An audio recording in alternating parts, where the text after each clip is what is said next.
Your Majesties, Lucretia Marcella has completed her vigil as you so wisely commanded.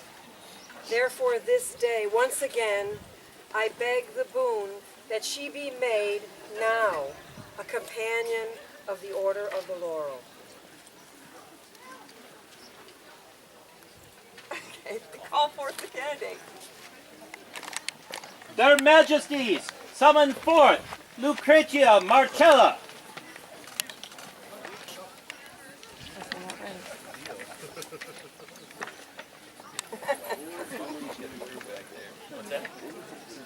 Somehow, I think she's probably somewhere nearby.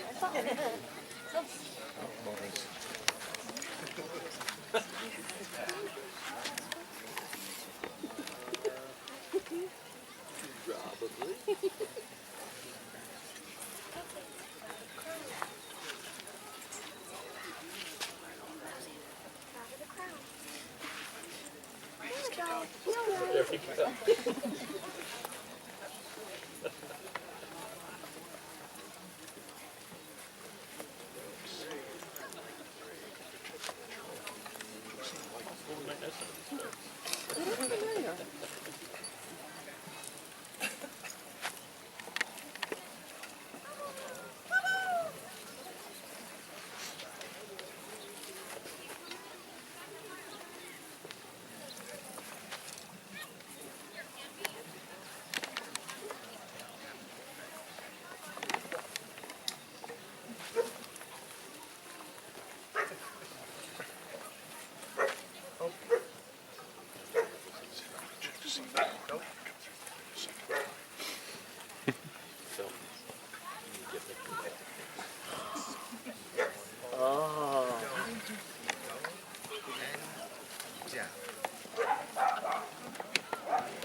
Lucretia, your mistress has begged the boon for you to be elevated to the Order of the Laurel. You still wish to take up this burden and swear fealty to the crown. I do. Is there a member of the populace who will attest to Lucretia's nobility? I am Gavin White of Westburg, and I speak for the populace.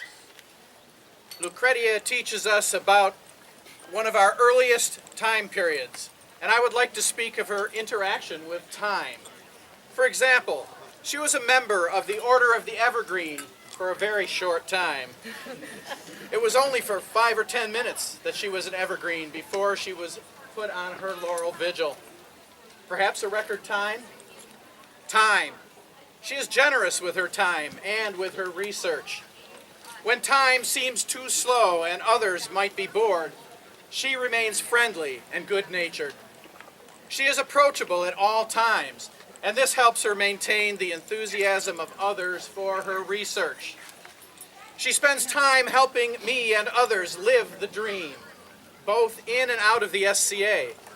A group led by my lady and I won a first-place award at a timeline event with Lucretia's assistance, styling hair and explaining Roman life to the public. Time. I would like to end this by saying that for Lucretia and this award, it is about time.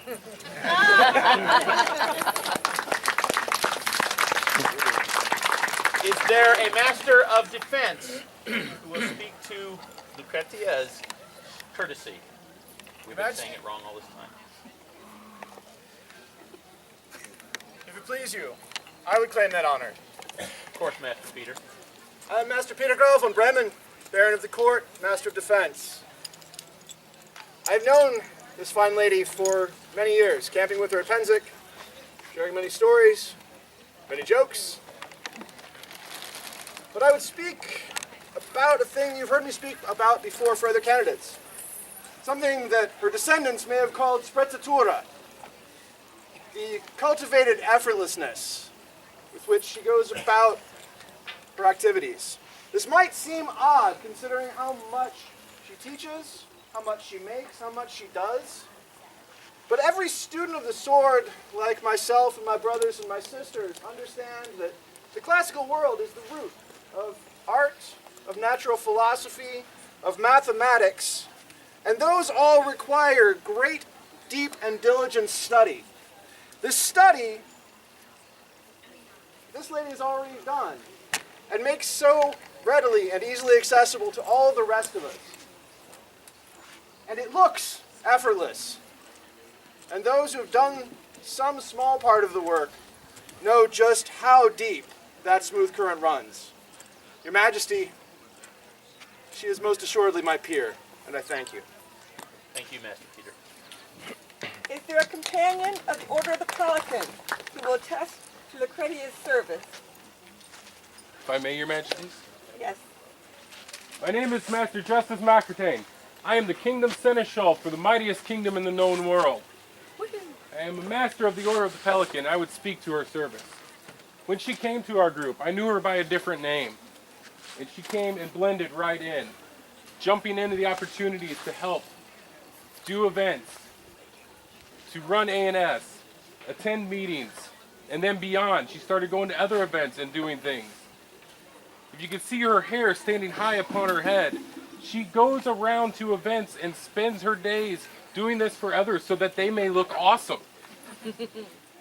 So much so that when her real life took her out of our kingdom, she still went out of her way to attend events in other kingdoms and make people look awesome with their hair. Her service knows no bounds to our own kingdom. It only knows that it must be done and she must do it. She is my peer. I thank you, Your Majesties. Thank you, good master. Is there a Laurel to speak of Lucretia's art? Your Majesties. May I address you? You may. Thank you. I am Gunnar Alfiot, Master of the Order of the Laurel. Yes, Lucretia is amazing. We watch her presence. We see everything that she does with the hair, the jewelry, the makeup, the clothing. What she truly does is inspires us all to do better, to go a little further. And she does it all with a smile. I can offer no greater anything. I can't. You are amazing. And you inspire. Thank you, Your Majesties. Thank you, Master Peter. Is there a knight to speak to Lucretia's chivalry? Hi, there is. Your Majesties, my name is Seto Bushuko, an order of your chivalry. May I address your populace? Of course. Thank you. This lady has been such an inspiration to me, as you can see.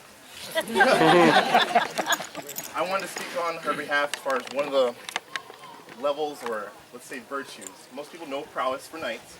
However, I want to speak as largesse.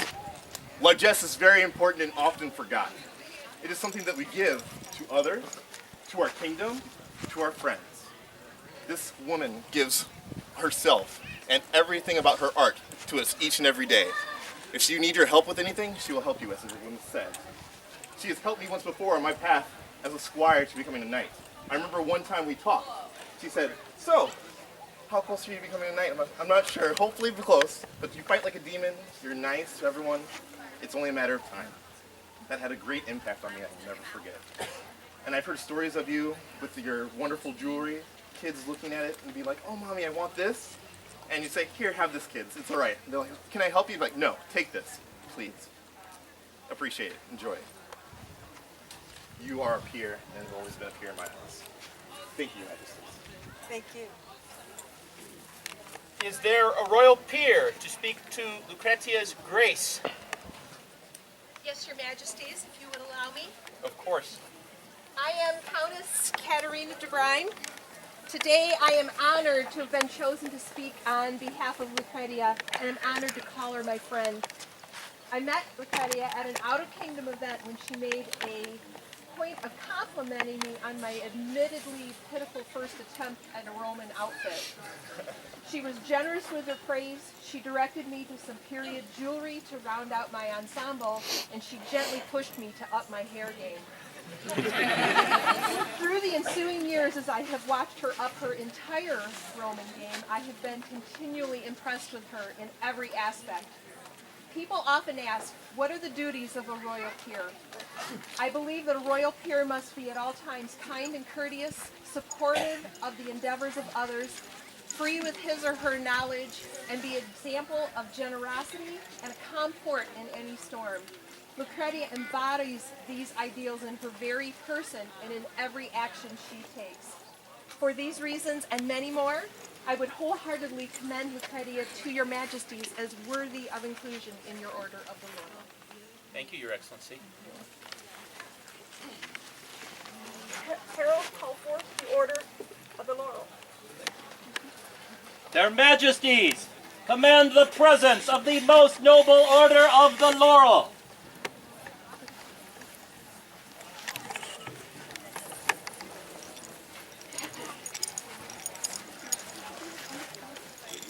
There's a little bit of shade if you want to come on in.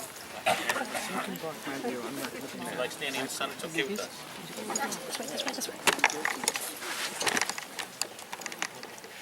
Noble masters and mistresses, having heard the words of these our nobles, is it your judgment that Lucretia is worthy to be numbered among our most noble order of the Laurel? Aye! Mistress Catherine, where is she? You're right there. We believe you might have some business to transact before we can conclude this ceremony. We did such business during her vision. How considerate of you. Lucretia, quite mindful of your service to the society, your skill in the arts, and responsive to the wishes of these your peers, we are resolved to create you a mistress of the Laurel. As the laurel wreath has ever stood for excellence, so do we give it to you as a symbol of the mastery of your art. Therefore, will you, Lucretia, give us your word to continue to